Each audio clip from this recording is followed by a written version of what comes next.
Welcome to the Slop Farm. Enjoy the video. You've got your Google account ready. Open Google Forms and create a new form now. Add a clear title and description so respondents know the purpose. Then start building questions. Use multiple choice, short answer, or file upload depending on data type. Once done, set response options like collecting emails or limiting to one response to ensure clean data. Make sure question types match the answers you need. This reduces cleanup later and prepares the sheet structure when you link responses to a spreadsheet.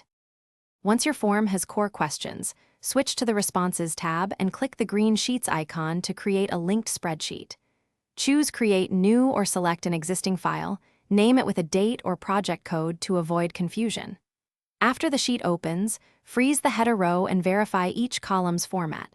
Set dates, numbers, or plain text to prevent misparsed answers. Make sure validation in the form aligns with sheet types, so entries land in the correct format without manual fixes later. Finish by adding live formulas and filters so the spreadsheet summarizes responses automatically. Use conditional formatting to flag missing or outlier values.